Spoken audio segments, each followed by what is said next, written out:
Claro. Gracias, Yayi. Buenas tardes a todos. Gracias por participar en esto. Ha sido algo de último minuto y lo primero que hice fue pedirle disculpas a Antonio Domínguez por lo informal de la situación, pero realmente fue algo que se nos ocurrió durante la semana. Antonio diligentemente me dijo que tenía tiempo para el día de hoy, así que quise aprovecharlo. Así que aquí estamos.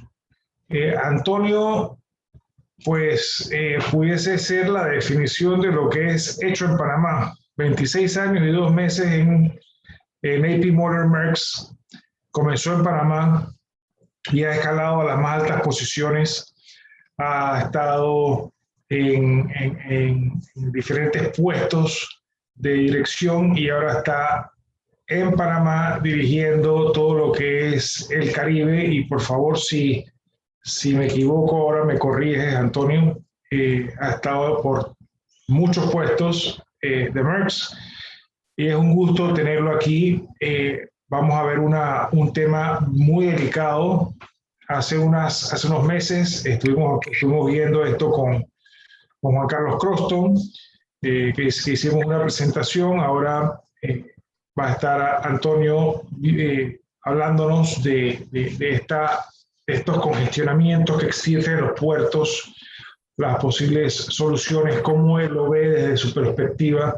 Tenemos que entender que si hay un cliente de los puertos son las navieras, y siendo Merckx la más grande, él tiene experiencia sobre esto. Así que muchas gracias. Le voy a pasar la palabra al director Carles. Adelante, director. Gracias, director Dultari. Buenas tardes a todos los que nos sintonizan y bienvenido, señor Antonio Domínguez. Todos tenemos una preocupación y la preocupación más fundamental es que los supermercados se queden sin alimentos. Creo que es obvio la preocupación, no solamente como representante de la Camarita de Alimentos, sino que cuando un país escasean los alimentos, ocurren cosas inesperadas que no quisiéramos ni siquiera anticipar ni pensar, por lo apocalíptico que pudieran sonar. En Estados Unidos, cifras de ayer, más del 18% de las sodas, bebidas, 15% de los congelados, 16% de las meriendas, 15% de los panes, 18% de los dulces y helados se habían agotado en la tienda durante la semana que finalizó el 10 de octubre, según datos oficiales que monitorean los niveles de existencia de las principales cadenas de supermercados, grandes almacenes, farmacias y clubes mayoristas de Estados Unidos. Antes de la pandemia, estas cifras oscilaban siempre entre 5 y 7% de los productos estaban agotados en las estanterías. Pero lo peor de no solamente están agotados, sino que la perspectiva que nos llega a nosotros, yo no soy ningún experto, pero la perspectiva que tenemos en el sector es que nadie espera que esta situación mejore pronto. Por eso, Juan José, te agradezco que nos hayas organizado este conversatorio y esperamos que sea así. Sé que hay algunos miembros que tienen posiciones muy caldeadas sobre el tema, pero yo creo que esto no nos debe sacar de la cordialidad y camaradería con que debemos manejar este tema en este momento. Y vamos a hacer un conversatorio. Y ojalá que las preguntas todas se puedan plantear de una manera respetuosa y que el señor Domínguez nos la pueda contestar con la mayor sinceridad que él tenga, dependiendo de la información que maneja. Yo no quisiera pensar que las navieras son el problema, yo más bien creo que son parte de la solución, y con eso le doy el micrófono, señor Domínguez, y tiene la audiencia para usted. Gracias. Bueno, muchísimas gracias, Juan José, don Rafael, de verdad, por la invitación. Como decía Juan José, me contactaron el día martes y enseguida hice maravillas en la agenda para tener un espacio. Juan José me pedía que mandáramos a alguien del equipo comercial, pero yo creo que este es un tema, como dicen ustedes, de respeto y es un tema de poder conversar. Por eso yo mismo quería ser el que venía a exponer el día de hoy. Pues yo creo que tenemos que comenzar a entender qué ha pasado, qué nos trajo aquí, cuándo podemos nosotros vislumbrar algún tipo de solución y cuál sería la vía, ¿no? para esta solución. Entonces yo también espero que sea un conversatorio. A mí me encanta conversar, a mí me encanta poder plantear y yo soy un hombre muy respetuoso de todos los puntos de vista. Yo tendré mi versión, ustedes traen la de ustedes, pero yo creo que cuando más uno se comunica es mejor, porque uno obtiene de verdad algún punto de vista diferente y uno puede tomar nota y ver qué puede hacer al respecto. Entonces yo vi el título que puso Juan José a la presentación. Yo creo que, como bien lo dijo don Rafael, todos entendemos que esto no es un problema fácil de resolver, así que yo creo que más que respuestas y soluciones es entender cómo llegamos aquí, cuál es el problema en este momento, qué viene por delante y qué opciones hay, ¿no? Eso es lo que les quiero presentar el día de hoy. Mi presentación no es una presentación interna de MERS y yo fui muy cuidadoso de que no fuera mi visión. Me encanta que don Rafael comenzó citando cifras. Yo soy financiero y economista de formación, yo soy un hombre de números. A mí me encanta cuando se habla con cifras y cuando se habla con fuentes realmente que no tienen algún tipo de versión sesgada o interna. Entonces yo intenté buscar en la industria, en los reportes y traerle eso a ustedes para poder compartir el día de hoy. Entonces, yo quiero comenzar con un diagnóstico general de dónde estamos. Todos entendemos realmente la importancia del sector. Este es un sector realmente que es responsable, el sector marítimo, por 80% del comercio mundial. 65% de las mercancías se mueven en contenedores. No, pero es que esta vaina va hasta las 4 de la tarde. O sea que el impacto es muy grande de lo que está aquí y por supuesto cualquier impacto que hay en la cadena de suministro enseguida se siente muy fuerte en la parte marítima. Yo quería compartir con ustedes esta gráfica porque me parece a mí muy interesante. Esta es una gráfica externa, esta es una gráfica que se hace todos los años y esta compañía se dedica a todos los años sacar un ranking de lo que son los 10 principales riesgos en la cadena de suministro. Y ahí me gusta mucho siempre leer este reporte que hacen ellos, lo sacan siempre en enero, febrero de cada año. Y este reporte, si yo comienzo a ver 19, 20 y 21, me dice a mí cosas interesantes. Miren que en el 2019, donde ellos ponían el riesgo número 1, era el riesgo realmente que había de lo que eran los conflictos comerciales, ¿no? Todo el mundo tenía en la mente el conflicto entre China y Estados Unidos, pero había muchos más conflictos. Había la discusión de la salida de UK de la Unión Europea y todas estas cosas. Entonces había muchos problemas con eso. El segundo que había en la mente era que la cadena de suministro ya era muy frágil. Era el segundo que había ya en la mente de todo el mundo. La cadena de suministro estaba muy frágil, había de verdad grandes aprensiones porque veíamos la llegada de barcos cada vez más grandes, mientras que los puertos se habían mantenido, sobre todo en las economías desarrolladas, no llegan estos barcos no llegan a Panamá, por ejemplo, pero los barcos de 20.000 contenedores, barcos de ese tamaño, que llegan a los puertos de Europa, a los puertos de Estados Unidos, la infraestructura no estaba lista, y no solamente cuando se habla de infraestructura tiene que ver solamente el puerto, sino cómo saca uno la carga. Cuando llega un barco de 20.000 contenedores, tenemos a Juan Carlos Croston ahí con nosotros en la conversación, hay que planear mucho para toda esa cantidad de contenedores que hay. Entonces, en ese momento ya estaba en la mente de todos que la cadena de suministro era un problema. En el 2020, miren ustedes que el número 10 de esa lista era el Black Swan, ¿no? El cisne negro evento, y yo copié lo que decían ellos allí. Esto era febrero del 2020, y miren que ellos ponían allí que había una infección de 100.000 personas en Wuhan. Ponían ellos allí, y que se estaba extendiendo de China a Milán en Italia, y que ya estaba impactando todo lo que era movimiento por tierra, mar, inclusive los vuelos aéreos, ¿no? Y al final decían solamente el tiempo nos va a decir cuál va a ser el impacto de verdad de este virus. Miren esto, ¿no? Cuando uno define un cisne negro, y voy a pasar a la siguiente, este famoso cisne negro quiere decir que el cisne negro impacta todas las diferentes aristas de la economía y de la cadena de suministro. Tiene un impacto desde el punto de vista medio ambiente porque es una pandemia, un impacto geopolítico porque se cierran enseguida todas las fronteras, económico enseguida porque la producción se afecta, porque los precios suben, porque todo lo que son las monedas comienzan a fluctuar, sobre todo cuando los gobiernos comienzan a imprimir más dinero, y tiene un impacto tecnológico que es muy alto. Y miren la cantidad de puntos rojos que causó el COVID-19 en la cadena de suministro. Entonces, muy alto.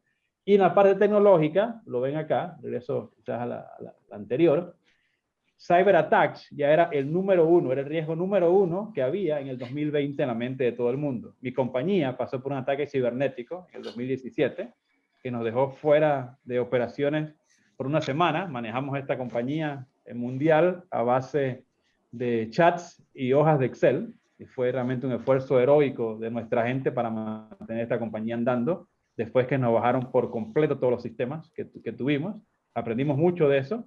Hemos reforzado mucho la seguridad, pero fue algo que vivimos en carne propia y muchas otras navieras han sido afectadas por ataques cibernéticos desde ese año que nos tocó a nosotros. Y ahora miren el 21, este es el último reporte que tienen ellos, y miren lo que dice en esta parte de los riesgos. El impacto de la pandemia en la producción, la fluctuación de la demanda y la oferta muy grande porque hay una falta de raw materials, falta de espacio aéreo, se cancelaron los vuelos de pasajeros, ahí es donde más carga se mueve, falta de espacio en los barcos, hay un incremento de lo que es el tiempo que se espera en los hubs, tanto con la carga o los barcos para entrar al puerto como los contenedores dentro del puerto. Falta de contenedores porque se han por completo dañado todos los que eran los flujos de movimiento de carga. Falta de espacio en los barcos, falta de espacio en los trenes, falta de transportistas, que lo hablábamos antes de comenzar, pero hay una falta grandísima de transportistas, sobre todo en Estados Unidos, y estas olas que han pasado con la pandemia, que no permiten, bueno, ya pasó, y que vamos nuevamente a encauzarnos, sino que afectan a medida que salen otras variantes, y realmente hemos visto economías que salen y entran, inclusive vemos ahora en este momento una serie de olas interesantes regresando nuevamente a China, ¿no? Entonces, esto es un reporte externo que nos dice dónde se ve los riesgos en la cadena de suministro.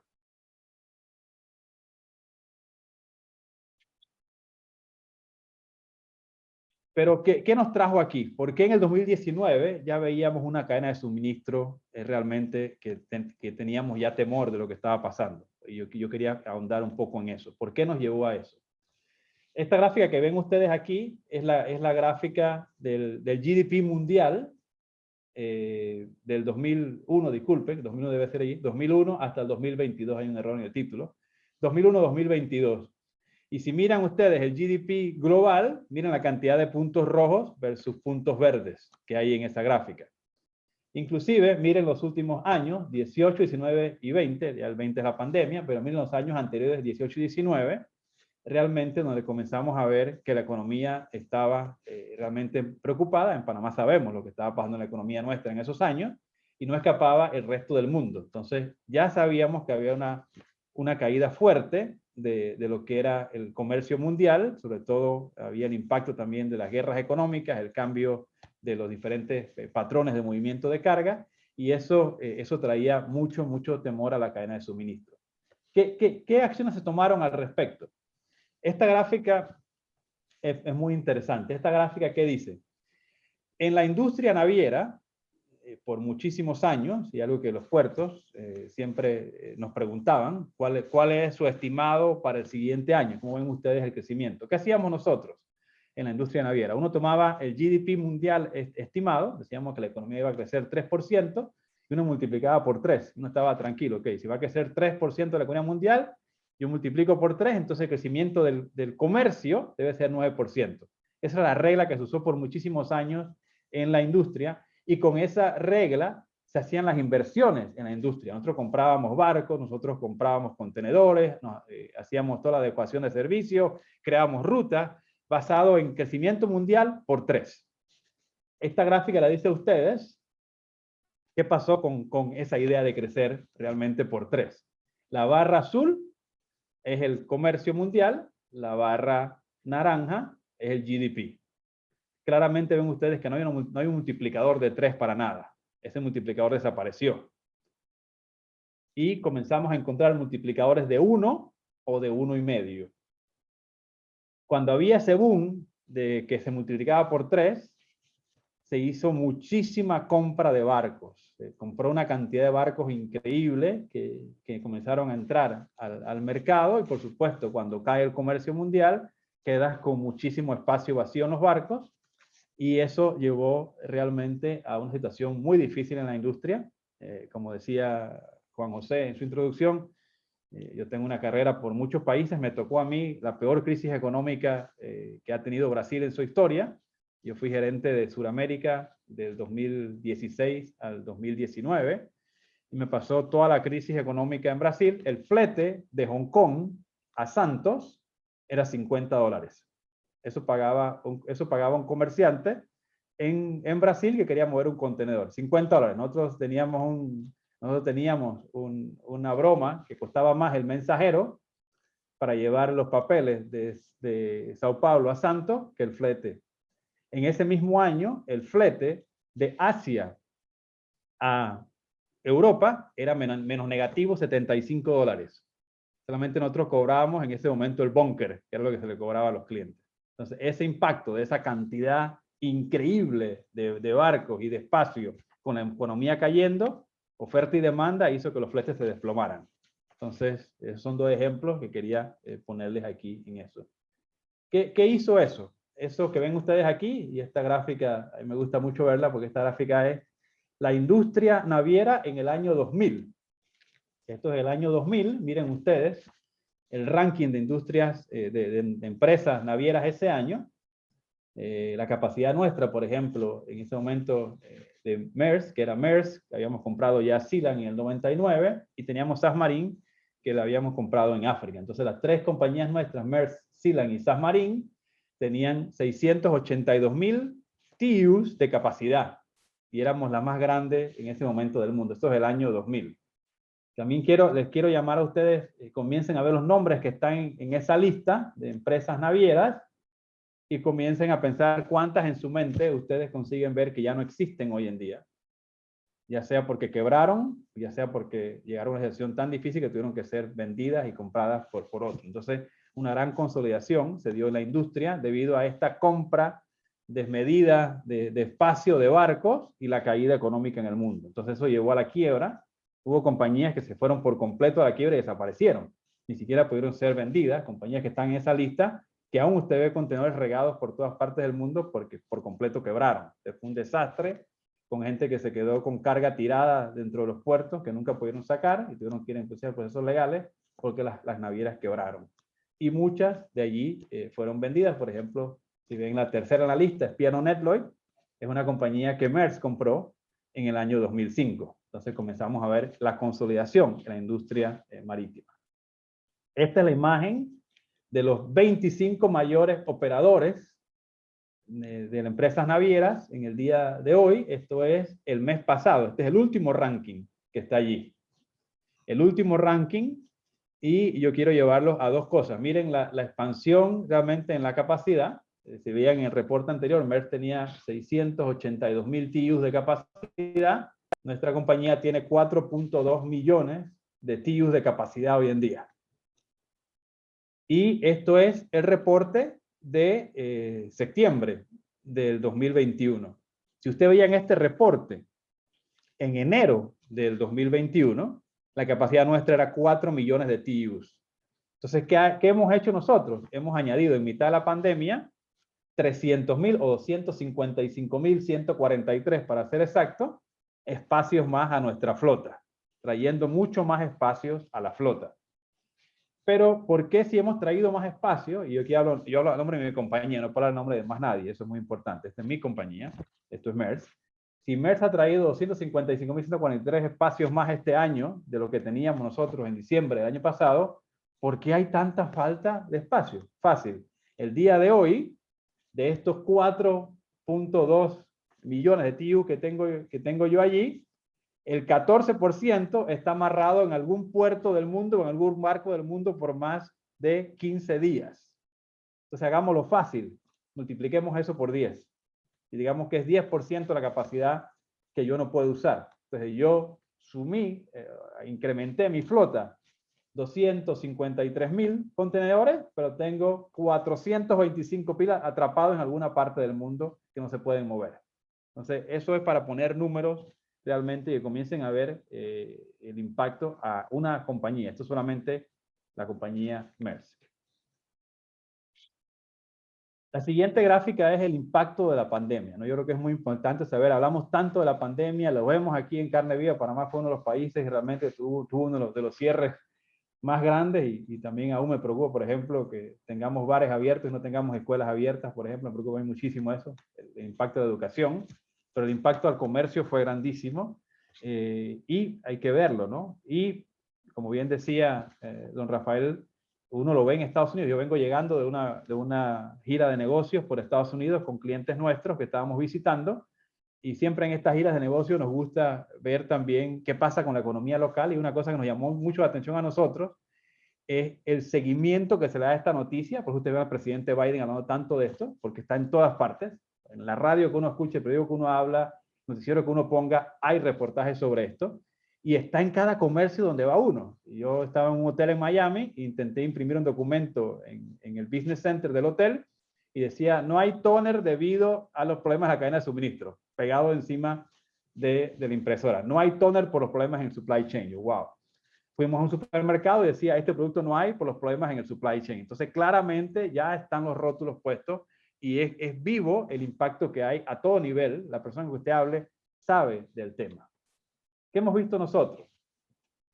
El tema de bottlenecks, el tema de estos cuellos de botella, es un tema muy normal en nuestra industria. Nosotros siempre hemos sabido que hay cuellos de botella. Siempre. Cuando uno habla de la fragilidad operacional, uno sabe que hay cuellos de botella que todos los años vamos a tener que lidiar con ellos. Toda la vida lo hemos sabido y es algo que nosotros nos preparamos en la industria para saber, igual que sabemos que el invierno es malísimo para la operación en los países fríos, como sabemos que la temporada de tifones es malísima para la operación en la parte de Asia, como sabemos que la época de huracanes es malísimo para la operación en nuestra parte del mundo. Uno se prepara y sabe que hay un impacto.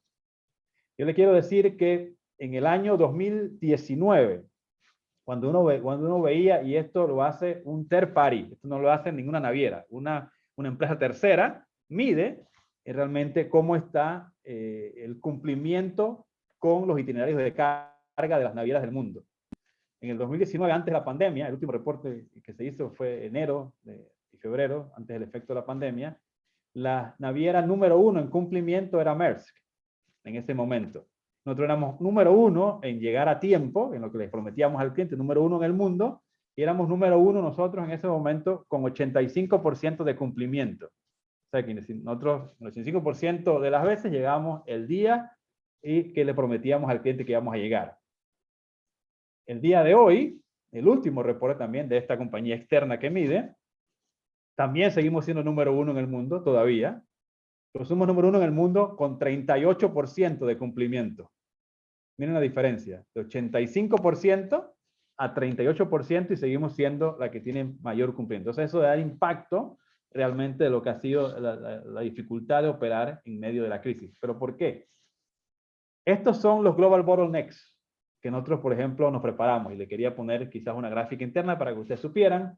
Entonces sabemos el puerto, sabemos dónde es que está el problema, si es importación o exportación, sabemos cuándo en el año puede haber un problema, sabemos realmente en qué momento prepararnos, sabemos cuáles son los barcos que llegan a ese puerto y sabemos la descripción. En nuestra materia logística, nosotros nos preparamos siempre hacia adelante, siempre queremos ver qué hacemos y sabemos que si estos son los puertos donde hay problemas, cuál es el plan de contención para nosotros poder. Entonces esto es una gráfica normal interna de MERS, donde dice, ok, ¿cómo me preparo yo? Si ustedes ven que hay casos que son all year round por problemas de producción, hay casos donde hay falta de agua para entrar a un puerto, muy normal en muchas operaciones del mundo, donde tú entras por un río y te hace falta agua. En Sudamérica es muy normal, de donde vengo yo hace poco, teníamos esos problemas en muchísimos puertos de entrada, igual que en la época de muchas lluvias también había mucha sedimentación. Entonces también eso uno se prepara.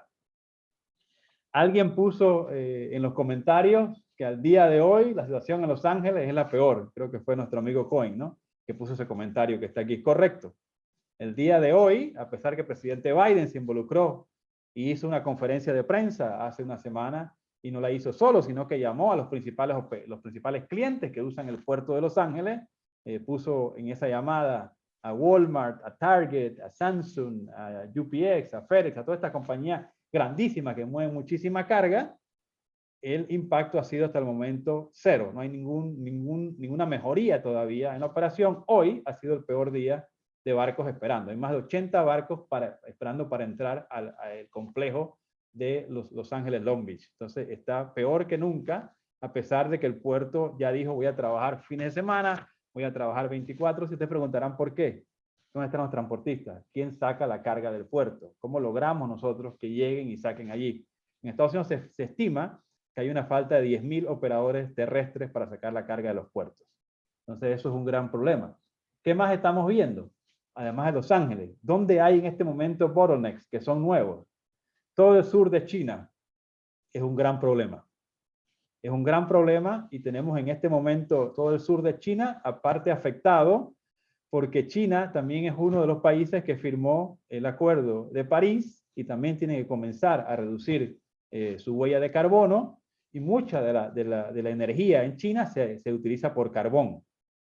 Entonces China ha comenzado a racionalizar su energía eléctrica varias horas al día para limitar la cantidad de contaminación que van, y eso está impactando mucho la producción.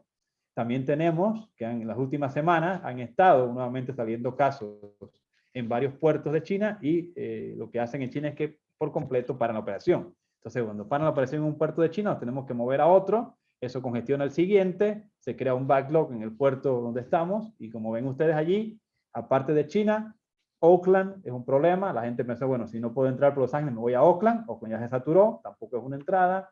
Bueno, si no puedo ir a Los Ángeles, me voy a la costa este, paso por Panamá, por el canal, y me voy a la costa este. Ya comenzamos a ver problemas en la costa este. El puerto de Virginia es un problema, el puerto de Miami es un problema. Ya comenzamos a ver problemas también en la parte de Nueva York. Entonces comenzamos a ver que tanto la costa oeste como la costa este de Estados Unidos están en problemas.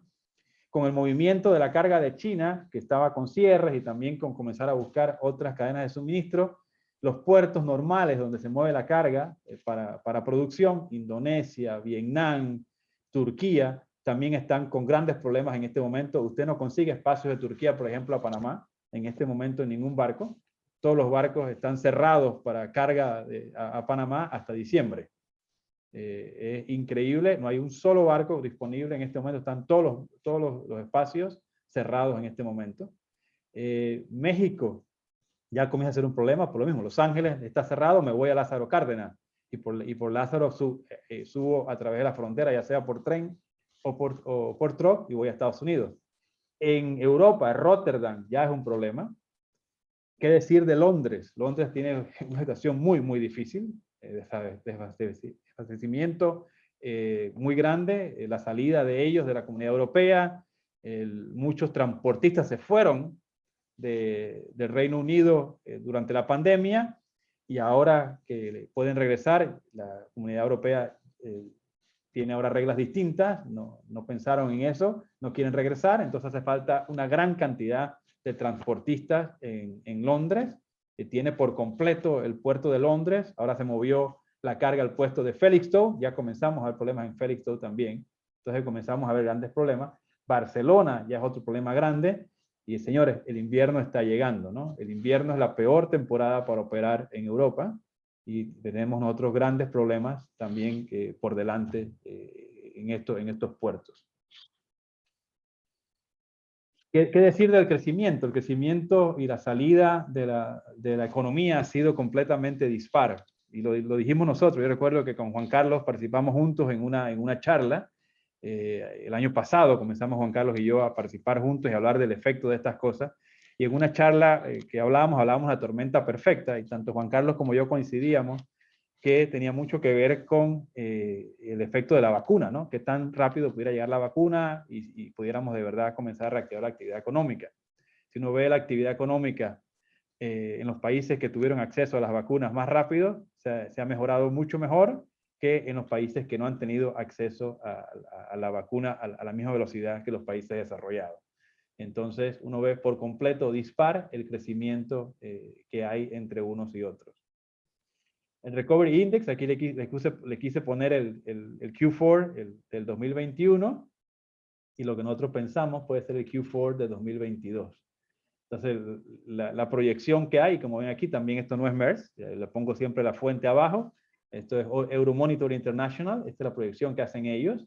Ustedes comienzan a ver realmente, entre más claro, mejor. Comenzamos a ver que hacia adelante la parte de recuperación económica va a estar mucho mejor, o sea que va a haber mucha más carga llegando para embarcarse en los próximos meses. Y nosotros no estamos viendo realmente que haya un problema por niveles de carga cayendo, ¿no?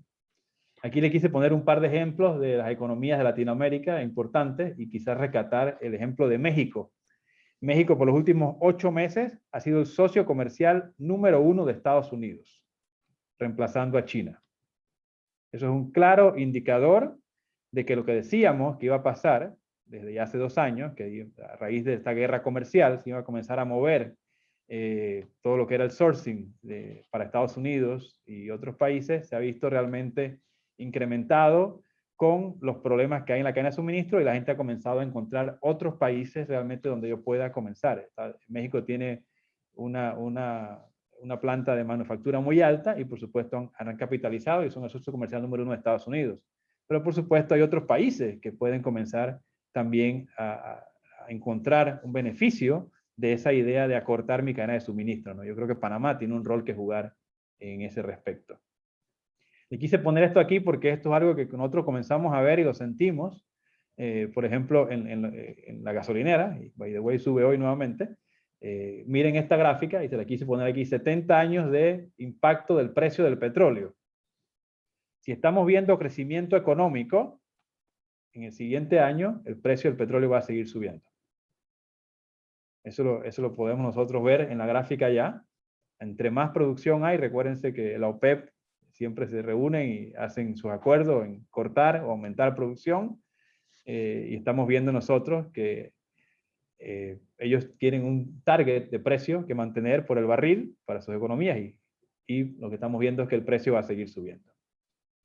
Esto aquí también es interesante, y le decía aquí lo de China, y esto es muy importante porque China, y estoy seguro que sus suplidores ya se lo han comenzado a contar, es muy interesante ver la parte de esta conversión de la planta de producción de China, de moverse a energía eléctrica, ya sea energía solar, cómo se mueven fuera de lo que es la producción que usa realmente solamente carbón, ¿no? Y eso es súper importante.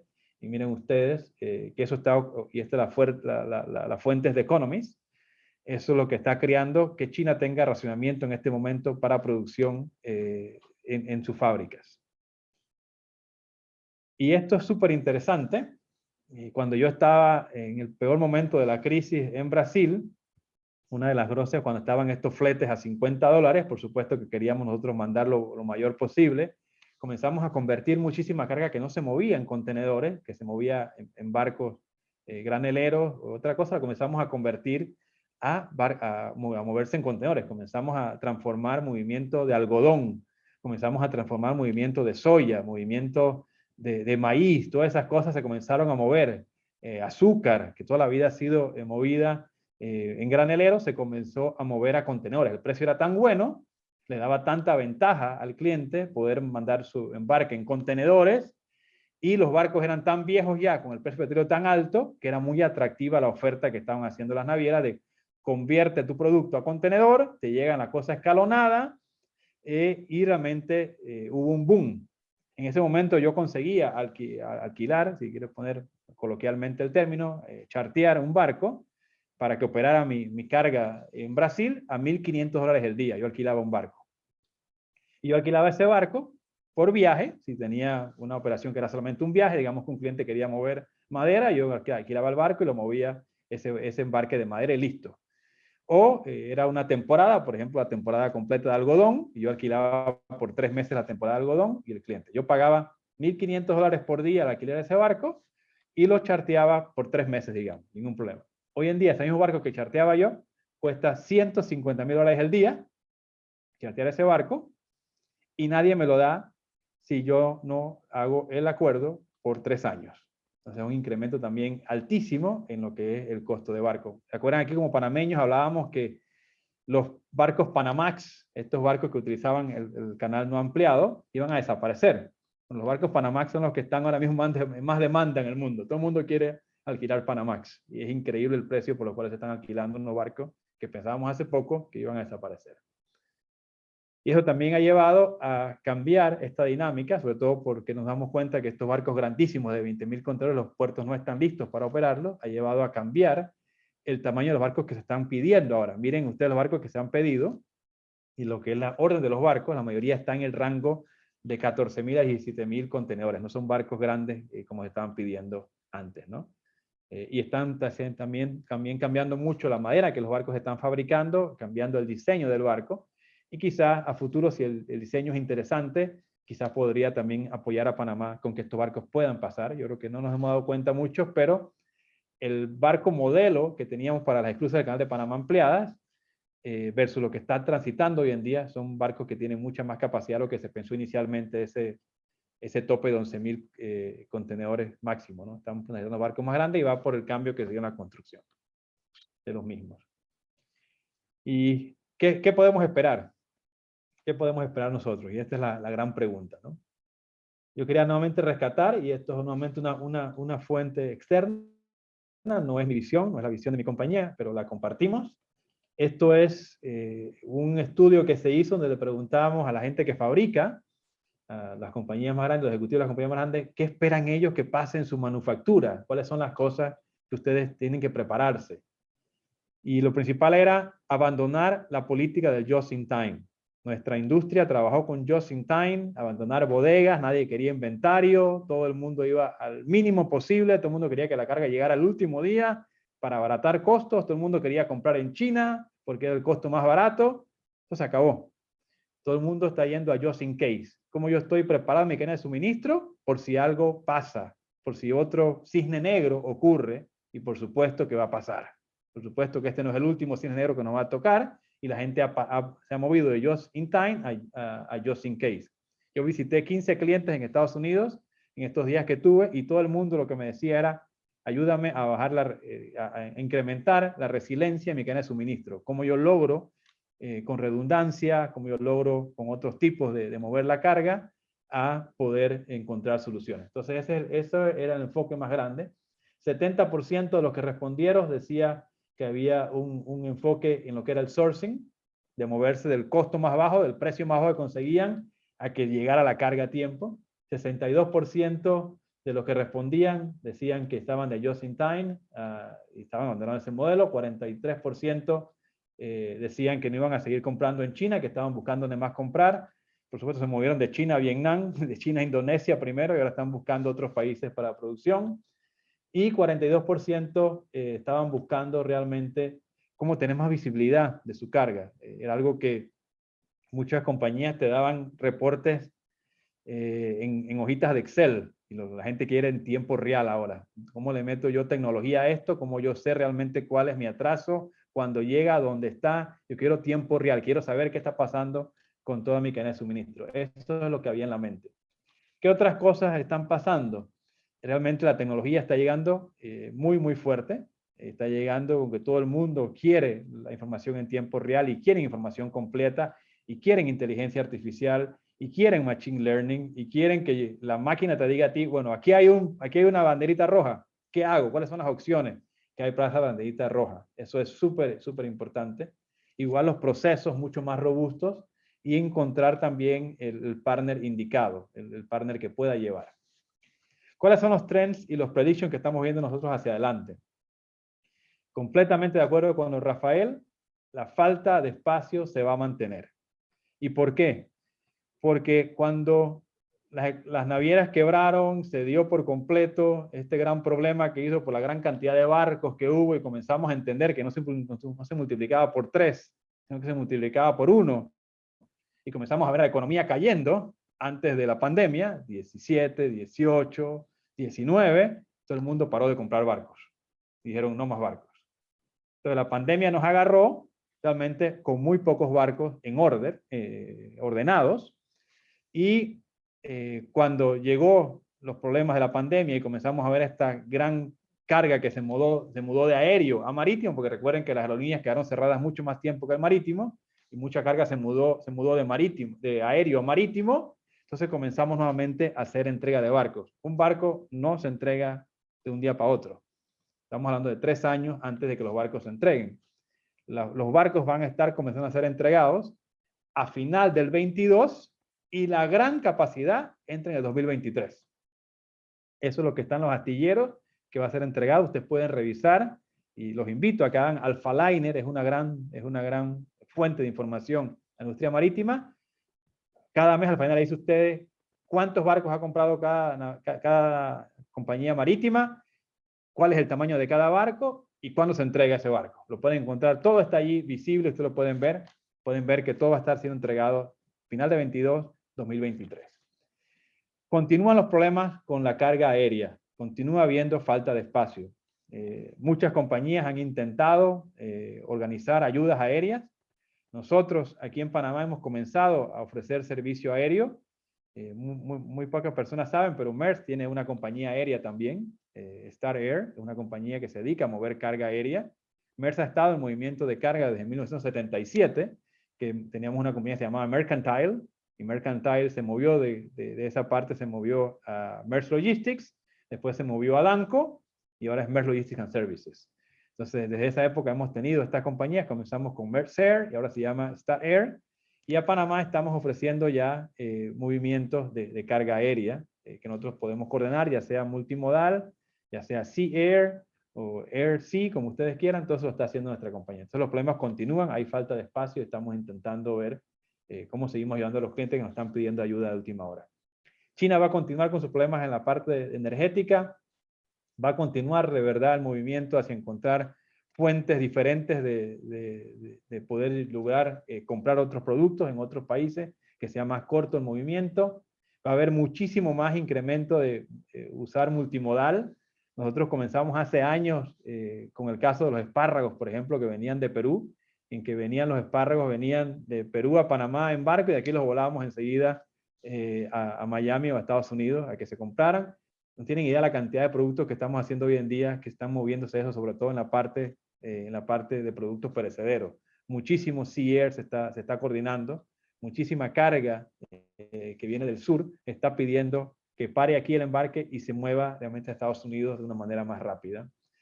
La insolvencia de muchas compañías pequeñas va a continuar, y lo vemos de verdad, no solamente en la parte de la industria nuestra, sino también en los suppliers. Muy pocas industrias consiguen aguantar problemas como lo que estamos viendo hoy en día, de una disrupción de picos y caídas que hay. El continuo problema con los ataques cibernéticos. Tenemos casi un ataque nosotros en lo que estamos viendo en la industria logística casi que semanal. Y añádale a esto que en un par de días, en 30 días, va a haber la cumbre en Glasgow de la parte de environmental. Lo más seguro es que continuemos nosotros adentrándonos entre cómo protegemos el medio ambiente, qué podemos seguir haciendo, y eso por supuesto que va a traer más restricciones en qué tanto uno puede continuar con el mismo tamaño de barco, la misma velocidad de barco, inclusive el mismo combustible que usan los barcos. Maersk ya está trabajando en eso. Maersk ya tiene realmente su propuesta para esta reunión que se va a hacer en Glasgow. Ya estamos ordenando barcos distintos, preparándonos para el futuro.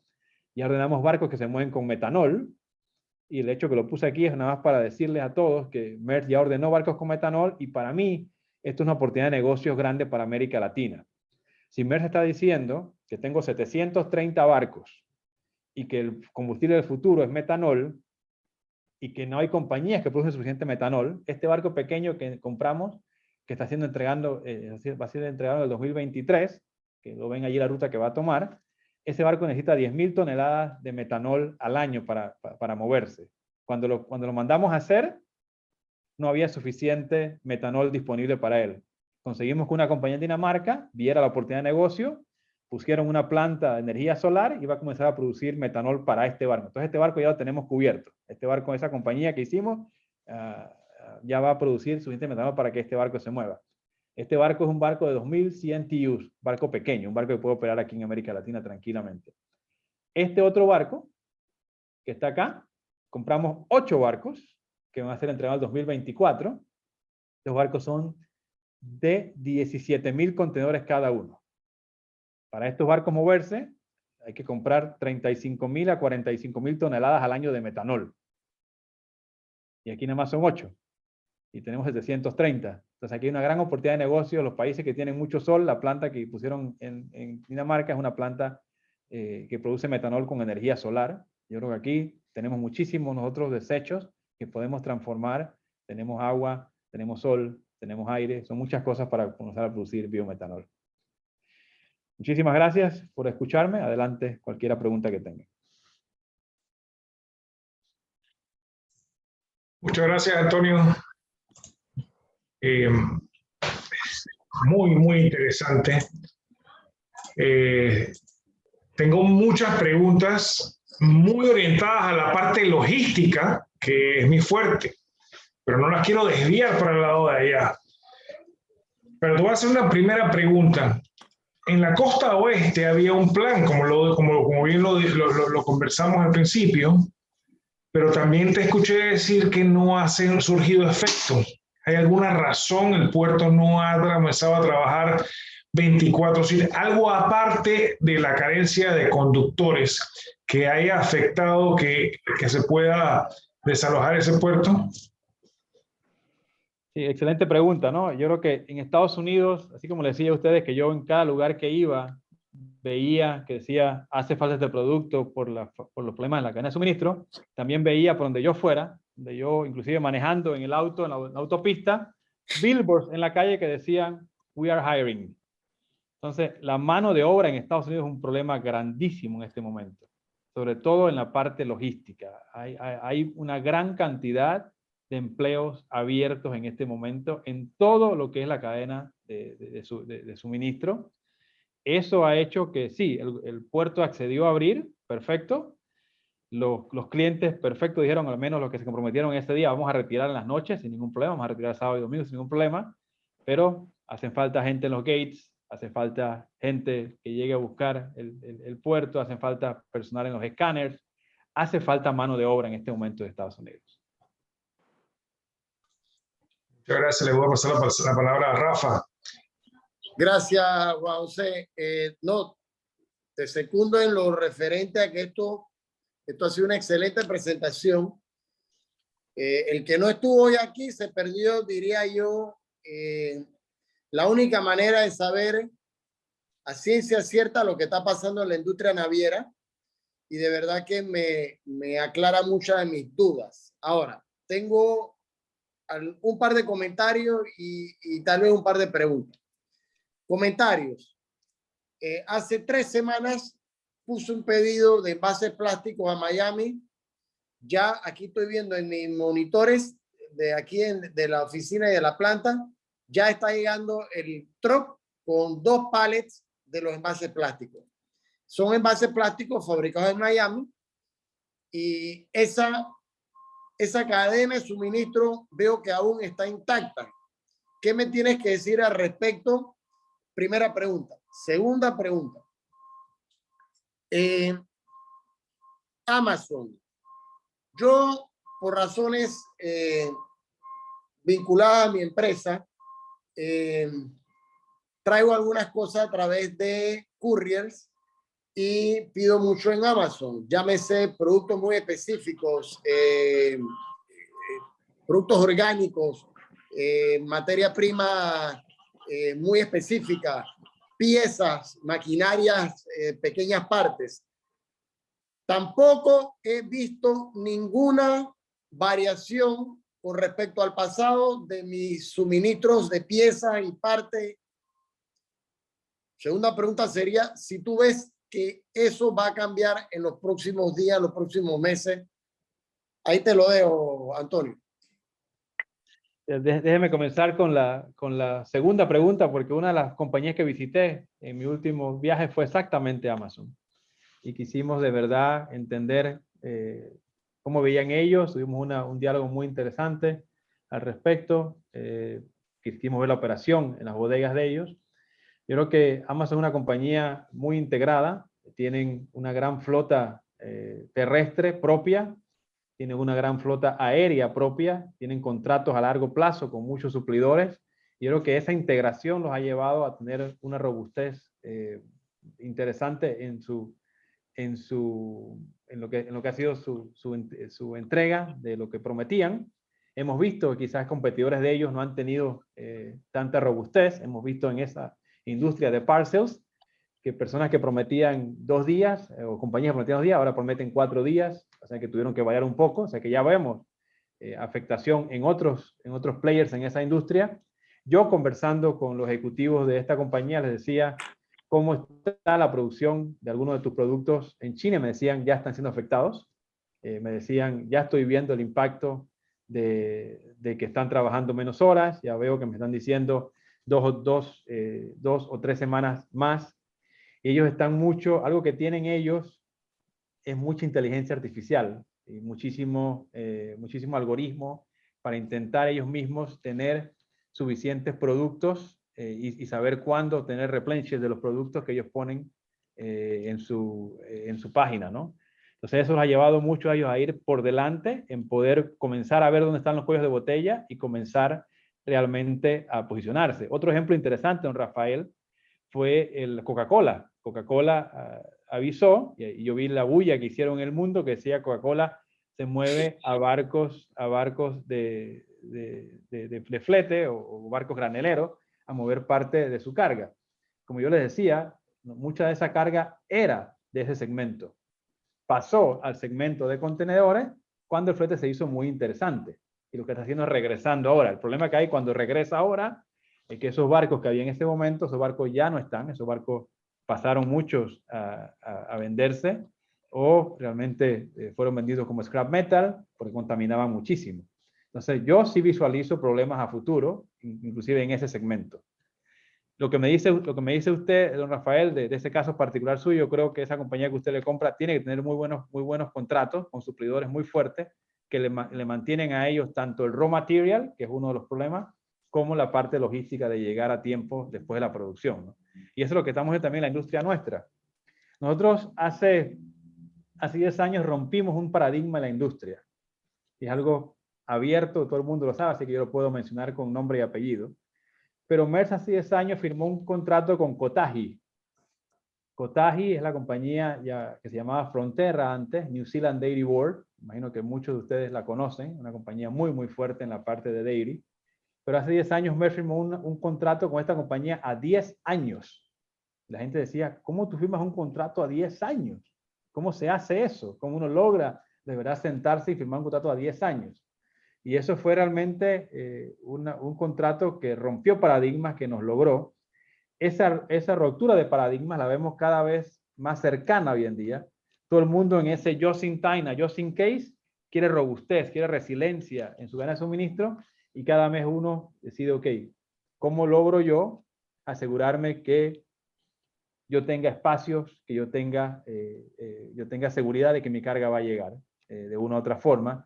Y mi compañía, por ejemplo, lo que ha estado haciendo es entendiendo qué significa eso para cada cliente y poniendo en la oferta de contratos para compañías que tienen mucha tecnología y saben hacer un forecast preciso y dicen yo necesito 10 contenedores por semana. Y contenedores o contratos que sean un poco más flexibles me dicen en este rango entre tanto y tanto, y hacemos un contrato en ese rango.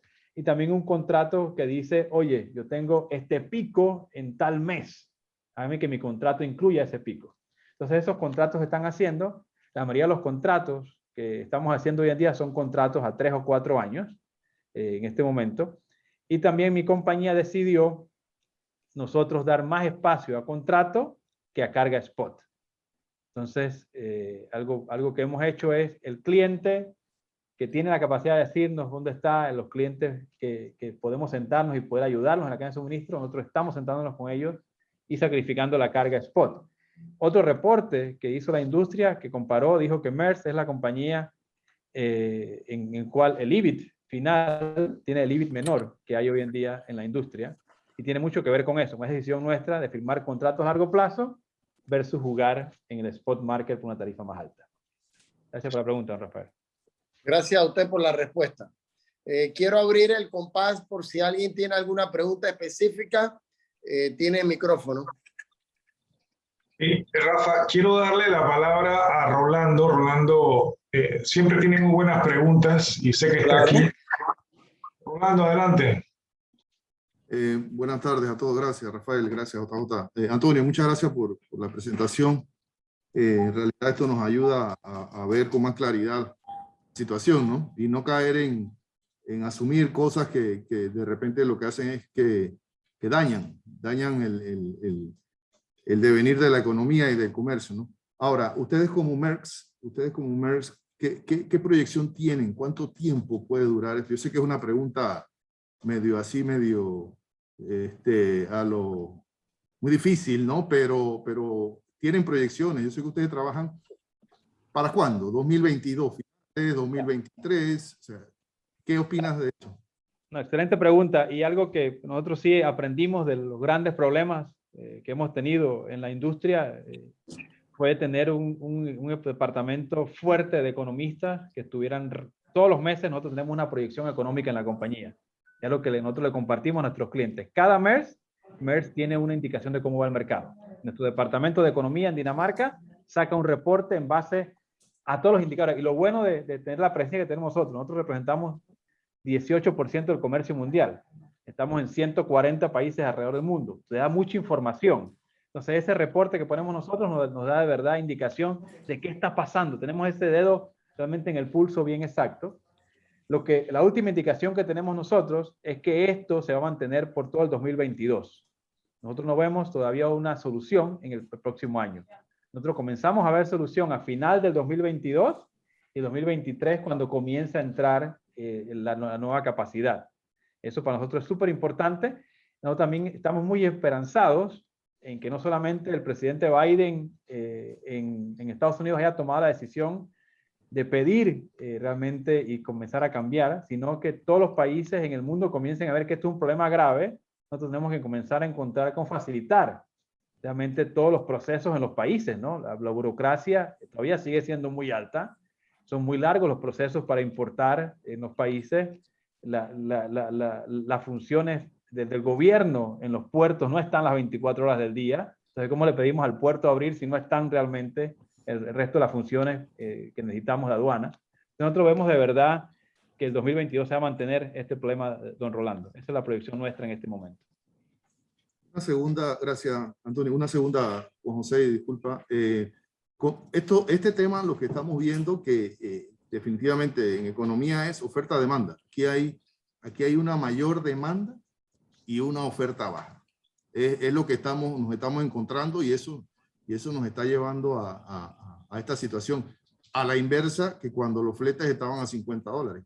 Recordamos esos puntos y es bien importante mencionar eso. No vamos a entrar en temas de fletes, pero sí en temas de oferta y demanda. Maersk como tal, ¿qué otro aporte a esa oferta va a hacer o piensan hacer para poder cumplir con esa demanda que se está dando de ese 18% del movimiento global? Sí, le agradezco por esa pregunta. Nosotros este año incrementamos en 300,000 contenedores nuestra capacidad instalada que teníamos. Maersk era dueña de una compañía que hacía contenedores en el mundo. También nosotros hacíamos contenedores.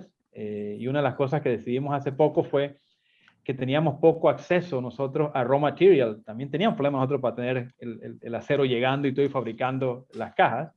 Y decidimos vender la compañía a alguien que tenía mejor acceso realmente a raw material. Se la vendimos, cosa de que haya más oferta de contenedores.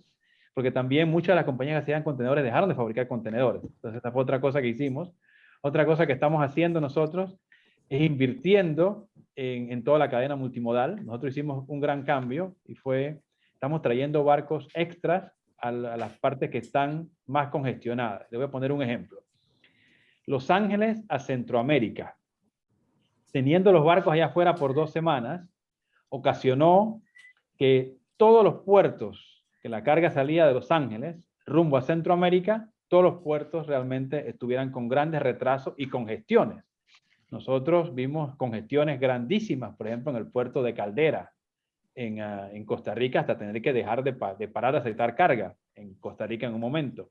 El puerto de Corinto, en Nicaragua, también tuvo que dejar de aceptar carga. Entonces ya estaban de verdad con demasiada carga que entraba, poco espacio, el barco no llegaba. ¿Qué hizo Maersk? Maersk dividió el servicio en 2. Y dejamos un barco, o unos barcos, que hicieran el loop Los Ángeles, México, Los Ángeles, México, Los Ángeles, México, Los Ángeles, México, y otro loop que fuera México, Centroamérica, México, Centroamérica, México, Centroamérica. Entonces dividimos, pusimos barcos, cosa que el loop de Los Ángeles no impactara Centroamérica, y los barcos pudieran llegar y pudieran comenzar a sacar la carga que estaba realmente, y la operación ha mejorado muchísimo con ese loop. Pero eso es una inversión grande. Hemos agregado nosotros un barco más a la ruta, por ejemplo, de Asia a Brasil. Hemos agregado un barco más de la ruta de Asia a la costa oeste, que incluye Panamá. Tenemos 21 barcos ahora. Antes se manejaba la ruta con 20 barcos. Tenemos un barco más. En la ruta de Asia a Estados Unidos teníamos 7 servicios a la semana. Tenemos 13 servicios a la semana. 13. Hemos casi doblado la cantidad de servicios que tenemos a la semana.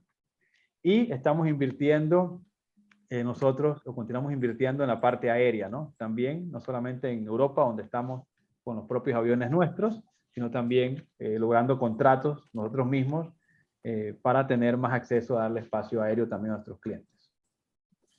Por último, aprovecho, porque no es, tenerlo usted acá es verdad, es un lujo. El servicio a la ausencia de contenedores, de cajas, ¿qué ha empezado Maersk de brindar el servicio de break bulk para carga que se pueda manejar como tal? Sí, no, nosotros tenemos una división de proyectos especiales que le llamamos nosotros, ¿no?, en la compañía. Y esta división de proyectos especiales se encarga de manejar cosas como esta. Nosotros tenemos mucha experiencia moviendo, por ejemplo, torres eólicas, moviendo embarques grandes de granel y cosas como esa. Tenemos una compañía también que se encarga de lo que son suplementos para grandes corporaciones, para industrias. Tenemos todo ese tipo de barcos en la compañía. El problema, don Rolando, es que no hay barcos en este momento que uno pueda llegar, ¿no? Uno de verdad quisiera poder chartear un barco, no solamente es que están caros, sino que no hay barcos. Y no hay barcos por 2 cosas, como decía, el impacto económico y las regulaciones del medio ambiente llevaron a que todos esos barcos contaminaban mucho y el alto precio del petróleo, todos esos barcos realmente se vendieran como chatarra y quedan muy pocos barcos, inclusive graneleros en el mundo. Y qué más decir, que me preocupa mucho a mí, estoy muy preocupado con el espacio para la carga refrigerada. Y quizá no toqué el tema, pero algo que yo viví en carne propia fue comenzar a ver el cambio en el flujo normal de refrigerados en el mundo. Cuando yo estaba en Brasil, yo comencé a ver China dejando de comprarle a Estados Unidos por la guerra comercial y comprándole como loco a Brasil, todo lo que era mercancía perecedera. Eso no es normal, porque la ruta más larga del mundo marítima en tiempo es mover un contenedor de Santos a China. Es muy, muy larga esa ruta. Y eso hace que si antes un contenedor daba 1,5 vueltas, que eso es lo que da una caja refrigerada, 1,5 vueltas al año, estamos por debajo de 1 vuelta al año que ese contenedor refrigerado da. Entonces, para mí es preocupante, con China, con tantos reefers que tiene allá y poco espacio para sacar, si vamos a tener suficientes reefers nosotros trabajando en estos trades, porque los reefers o están en China, que no consiguen regresar, o están en los puertos en Estados Unidos que no llegan a los supermercados. Entonces, me preocupa a mí bastante. Es preocupante que los barcos en este periodo, estemos en el caso de barcos o que estén sacando barcos, algunas navieras, precisamente en este momento donde la demanda incrementa. Entonces, Sí, pero yo creo que el punto es las navieras, y los invito a que vean Alphaliner, porque yo siempre me gusta que vayan a fuente. Vean, yo nada más les hablé de mi caso, pero si ustedes van en Alphaliner, se van a dar cuenta toda la capacidad que toda la industria ha comprado este año. No tengo que defender a ninguna otra naviera, pero yo creo que todas las demás navieras han hecho, y hay unas quizás que han tenido inclusive mayor capacidad de incrementar, porque Maersk también teníamos nosotros la restricción de que Maersk decidió no comprar más barcos que se movieran con bunker. Maersk decidió no compro más barcos de bunker porque yo no quiero seguir contaminando el medio ambiente. Entonces dijo, no bunker, no LNG, hasta ahora que volvemos a ordenar barcos. Nosotros pasamos 3 años sin comprar ningún solo barco porque no queríamos comprar nada que contaminara. Pero mientras otras compañías llegaron y compraron barcos que se manejan con bunker. Así que don Orlando, si lo invito a que llegue al Alphaliner y a ver todo lo que fue la compra este año de barcos por todas las compañías navieras. Gracias, Antonio. Tengo al señor José Ospina del Grupo Machetazo que quiere hacer una pregunta. Adelante, José. Gracias, Juan José. Buenas tardes a todos. Antonio, ¿cómo estás? Muy bien, don José, escucharlo. Tengo 2 preguntas ahora. Hace poco me llegó un informe de Nocher Global donde habla que IKEA, Walmart y Home Depot están comprando contenedores y fletando buques por el retraso, precisamente que estás hablando. ¿Esos que has escuchado sobre eso, tienes alguna información que fue real o fue simplemente una fake news? No, primero que todo el artículo fue real. El artículo que publicaron fue real, pero el contenido no fue real. Sí. De hecho, sí compraron trailers de 53 pies. 53 pies es lo normal de un trailer para la operación terrestre de Amazon en Estados Unidos. Entonces, todo eso que llegó allí fue todos los trailers terrestres. Ustedes saben que el sistema que usa Amazon es muy distinto al sistema que usan, por ejemplo, otros competidores en la parte de parcels. Es que ellos no hacen sus vuelos en la noche, como hacen los demás, no tienen ese overnight, sino que ellos utilizan el mismo hub que usan las otras compañías de parcel en el momento de que ellos no lo están utilizando. No quiero poner nombres porque no es mi industria, pero cuando otro player grande de parcel no usa su infraestructura, Amazon se la alquila y utiliza todo ese fulfillment center para sacar. Una vez que sale de la bodega, que sale del avión a la bodega, directo va a los trailers van a los distribution center y de ahí van a todos estos vancitos azules con la sonrisa que ven por todo Estados Unidos. Toda esa compra fue trailers de 53 pies. Y las otras compras que vimos fueron Coca-Cola, que fue regresando a lo que era natural, que ellos movían toda esa carga allí, y lo que vimos con IKEA, que no nos impacta tanto a nosotros acá, porque hay pocas tiendas de ellos en esta parte del mundo, fue realmente, tenían una carga urgente de temporada que tenían que llegar. Y los tres son clientes nuestros, así que tenemos información de primera mano. Sí, por eso te hice la pregunta directa. La otra pregunta que tengo es, ¿hasta dónde va a llegar el valor de los fletes de Asia hasta acá? Ya estamos en 12.000, 13.000, bueno, entre 10.000 y 13.000 dependiendo. ¿Esto va a continuar hacia arriba? ¿Esto ya está más o menos controlado? Sí, esa es una excelente pregunta y se la agradezco porque me la hicieron cuando estuve en Miami en un foro parecido a este y yo esperaba que alguien me la hiciera. A mí no me gusta hablar de fletes hasta que alguien pregunte. Hay 2 cosas que ver aquí. El gobierno chino regula el precio máximo de flete que uno puede comprar. Eso está regulado. Como naviera tiene que decirle a China, este es el flete que yo quiero comprar, y China te dice sí o no en los trades más grandes que tienen. Información 100% que ustedes la pueden encontrar, te dice cuánto es el máximo que el gobierno chino te permite a ti cobrar. Nosotros como Maersk tenemos 6 meses que estamos en el máximo. Nosotros no podemos cobrar más de lo que nos permite el gobierno chino. Entonces, si yo tengo un flete máximo, ¿por qué seguimos viendo fletes realmente que son mucho más altos que el flete máximo? La regulación es a la naviera. La regulación no es al intermediario.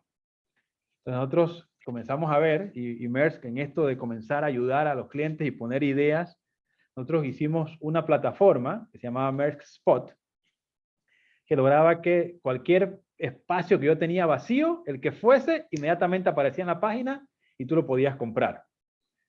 y te beneficiabas con el flete que había en ese momento que Maersk ofrecía. Así como uno ve los anuncios de movimientos en los aviones, ¿no? Maersk tuvo esa misma idea. Pongámoslos allí y que el cliente lo compre directo.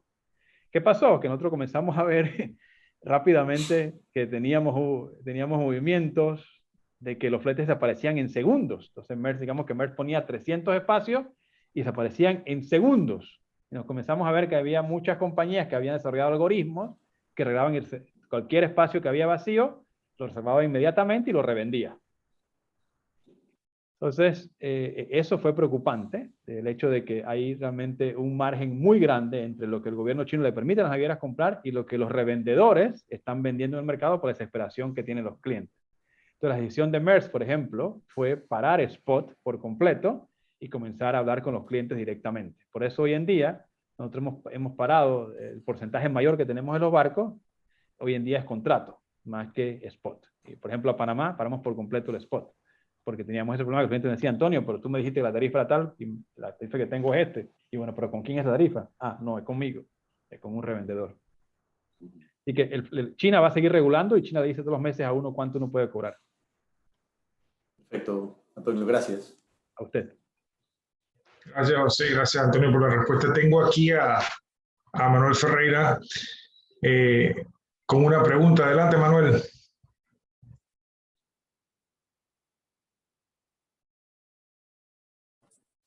Bueno, básicamente lo que quería entender es ya de un impacto directo en Panamá, qué puede estar sucediendo tanto en el canal y los puertos panameños que hacen transbordo, y estamos viendo una zona libre Colón que últimamente ha tenido números de 2 dígitos de crecimiento, obviamente comparado con un 2020 bastante flojo.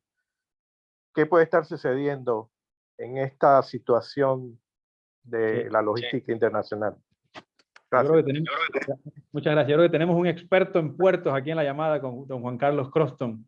Don Juan Carlos, si nos quieres dar la visión tuya de los puertos, ¿no? En Panamá. Yo creo que tú eres un hombre que sabes mucho más que yo en eso, y la gente que sabe, sabe. Así que, ¿cómo ves tú la parte de los puertos y por qué están creciendo todavía en Panamá? Juan Carlos estaba por allí, ¿no? O se nos fue.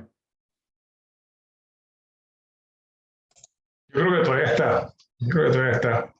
Está bien. Pero mientras Juan Carlos regresa, quizás darle mi visión. Nosotros vimos realmente que la pandemia al principio fue muy beneficioso para Panamá y fue beneficioso desde el punto de vista de los puertos, por la parte de transbordo, dado el hecho de que primero, cuando China comenzó con el problema y hizo mucha producción que salió en los barcos, de lo que fue el Año Nuevo chino, cuando la carga venía en los barcos, comenzó entonces en marzo a llegar el virus a nuestros países y rápidamente se cerraron los países nuestros, ¿no? Y cerraron dramáticamente. Entonces muchos de los clientes comenzaron a decir, por favor, párame la carga en algún puerto de transbordo. Y Panamá tiene una posición privilegiada y los puertos panameños crecieron en transbordo de verdad doble dígito y fue algo que nos mantuvimos por muchos meses. Igual otros puertos del área también crecieron mucho transbordo. Lo vimos en puertos en Colombia, lo vimos en puertos en Costa Rica, lo vimos en puertos en el Caribe que también crecieron en la parte de transbordo. Entonces, desde ese punto de vista hubo muchísimo transbordo. Lo que estamos viendo ahora, en los últimos meses, es que el impacto del transbordo aún se mantiene saludable, no ha caído, pero estamos viendo mucha más carga que está fluyendo directamente. Igual Panamá se vio beneficiada, por ejemplo, con las huelgas grandísimas que hubo en Colombia. Eso benefició mucho a Panamá, mucha carga tuvo que esperar aquí porque no podía entrar, por ejemplo, al puerto de Buenaventura, en el Pacífico, en Colombia. Y lo que estamos nosotros viendo hacia futuro es que la carga está fluyendo. Muchísimas compañías que han comenzado a abrir tienen inventarios muy bajos y van a seguir realmente continuando con las compras. Entonces nosotros conseguimos tener la opinión de que la parte de transbordo se va a mantener bastante estable para Panamá. Y para el Canal de Panamá, bueno, nosotros vimos que el Canal de Panamá presentó sus resultados del año fiscal anterior y fue un año beneficioso. Vimos también cómo nosotros vimos que la carga se movía no solamente en un segmento, que era el segmento de contenedores. Panamá se vio beneficiado por el Canal de Panamá con ese movimiento que la costa oeste está tan congestionado y que más barcos comenzaron a pasar hacia la costa este de Estados Unidos. Eso es bueno para Panamá, los barcos pasan y van a los puertos que están allá, eso es saludable. Vimos otro tipo de segmentos también pasando por el canal de Panamá que fueron interesantes, el gas natural licuado fue muy interesante. Entonces yo creo que ambos están bastante estables a futuro.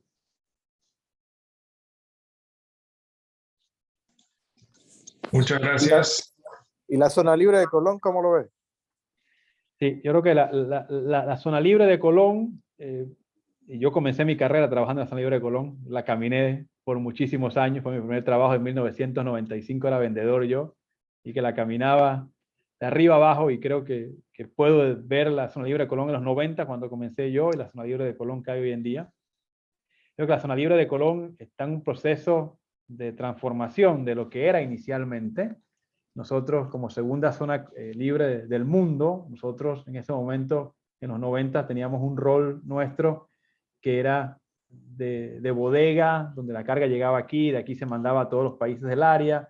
Después tuvimos una transformación que más éramos intermediarios con carga directa, y ya los clientes venían a Panamá al showroom, y aquí veían la carga para comprar, pero el embarque iba directo del productor al consumidor y no pasaba por las bodegas en la zona libre de Colón. Y vemos la gran cantidad de bodegas que están abiertas en la zona libre de Colón. Y yo creo que hoy en día pasa otra transformación en la zona libre de Colón, ¿no? Y es comenzar a ver con toda esa capacidad qué más se puede hacer, dónde añadimos nosotros realmente algo más, y algo que yo como panameño siempre he dicho, que nosotros tenemos que hacer algo con la carga que pasa al frente de nosotros, ¿no? ¿Cómo añadimos valor a toda esa carga? Creo que es momento de encontrar cómo vendemos a Panamá como un todo con ese proceso de añadir valor. Yo sigo muy interesado en ver lo que México ha logrado, México teniendo a Estados Unidos al lado, de reinventarse, de ser el primer socio comercial. Yo creo que Panamá, y le digo, en este viaje de negocio que hice, hablé con muchos clientes, que están interesados en Panamá para llegar y posicionarse aquí como centro de distribución en Panamá, o como centro de producción, con lo que es manufactura ligera, con la ley EMA y todo esto que salió ahora, pero les preocupa la educación. Me dicen, Antonio, ¿cómo yo consigo esta cantidad de ingenieros? ¿Cómo yo consigo esta cantidad de esta profesión y todo eso? Le preocupa mucho la educación. Y yo creo que también tenemos otro que atacar, ¿no? Muchas gracias. Digo, definitivamente el tema de educación es algo complejo. En el tema del servicio logístico, nosotros estamos viendo cómo nos ayuda INADE y cómo nos ayuda para capacitar mano de obra de todas formas, para todos los puestos. Sumamente importante. Voy a pasarle la palabra a Rafa. Rafa, adelante. Gracias, Juan José. Yo creo que en principio los objetivos de esta conversación han sido logrados. Yo agradezco a los directivos de la empresa MERS por su tiempo, y de verdad me quito el sombrero ante la presentación que nos acaban de dar hoy. Tuvimos 42 participantes por parte de la Cámara de Comercio. Pienso que me hubiera gustado que hubieran participado más personas. Gracias a Dios, la conversación fue grabada y se la haremos llegar al resto. Me quiero despedir simplemente esperando o pidiendo a Dios que se apiade de nosotros y que nunca falte alimento en las estanterías. Yo exhorto a las empresas para que cambien su mecánica de just in time a just in case, y que seamos un poquito más conscientes de las limitaciones que tenemos hoy, y ojalá el 2022 pase rápido para que los barcos comiencen a llegar al 2023 y esto sea nuevamente como un nubarrón en el horizonte y podamos librar esta batalla sin consecuencias graves que lamentar. Gracias, Antonio, y nuevamente a ti, a ustedes, Juan José y Rolando, por tremenda iniciativa, y aquí me despido. Gracias. Muchas gracias, Rafa. Me quedo con muchos temas de la presentación. Uno que me queda grabado también es lo del metanol. Voy a estudiarlo, me gusta la idea, voy a estudiarlo. Y me uno a las palabras de Rafa a darte las gracias. Una excelente presentación y a darte las gracias, Antonio. Hemos estado en situaciones complicadas trabajando y realmente que tú saques un tiempo, yo soy el ocupado que estás, que saques un tiempo para estar acá con nosotros, se te agradece un montón. Y nuevamente te digo, la Cámara de Comercio, ustedes son miembros, la Cámara de Comercio tiene un montón de cosas, trabajando un montón de cosas, así que bienvenido las veces que quieras. Y muchas gracias por la presentación. Gracias a ustedes. Tengan buenas tardes, buen fin de semana a todos. Igualmente. Hasta luego. Gracias. Gracias. Saludos. Hasta luego a todos. Muchas gracias por participar. Por el contrario, muchas gracias por la invitación. Brillante. Brillante. No deja uno de aprender todos los días. Sí, Raúl.